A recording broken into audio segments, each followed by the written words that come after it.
నువ్వేం చేస్తున్నావు ఇక్కడ? చేయలేదాను. మా ఫ్రెండ్స్ వస్తానంటే వాళ్ళ కోసం వాళ్ళని కలుద్దామని వెళ్తున్నాను. బస్ కోసం వెయిటింగ్ అబ్బా. నువ్వు బస్ కోసం ఏంటి మరి?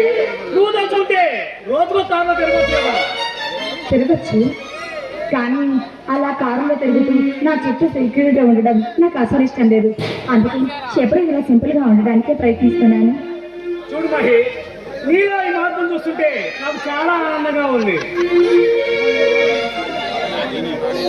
ఆనంద్, ఈరోజు మిమ్మల్ని కలిసినందుకు నాకు చాలా ఆనందంగాను సంతోషంగా ఉంది.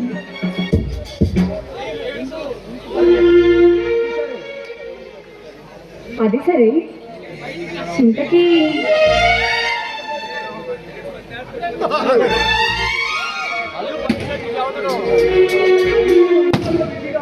అప్పుడప్పుడు హాస్పిటల్ ఒకటి డాక్టర్గా ట్రైనింగ్ తీసుకుంటుంది.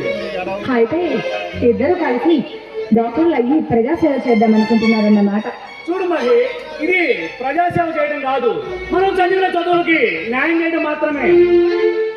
మంచి నిర్ణయం తీసుకున్నారు. నేను కూడా ఒక పెద్ద హాస్పిటల్ కట్టించి ఈ నిరుపేదలకి ఉచిత వైద్యం చేయాలనుకుంటున్నాను. నా కళ నెరవేరుతుంది. నీకు అది తప్పకుండా నెరవేర్తున్నాను.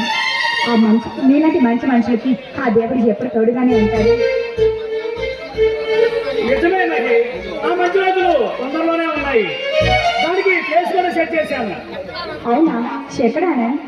అదే, నా తండ్రి చనిపోతూ నా పేరు మీద రాసిన ఈ గాంధీ బొమ్మ చెట్లు ఉన్న 1000 గజాల స్థలం కట్టిద్దాం అనుకుంటున్నాను. మంచి నిర్ణయం తీసుకున్నావాను. అయితే అందరికీ అందుబాటులో మంచి డాక్టర్గా ఉంటావన్నమాట. అది సరే, ఇంతకీ నీ మ్యారేజ్ ఎప్పుడు? అప్పుడే నాకు పెళ్లి తొందర ఉందబ్బా.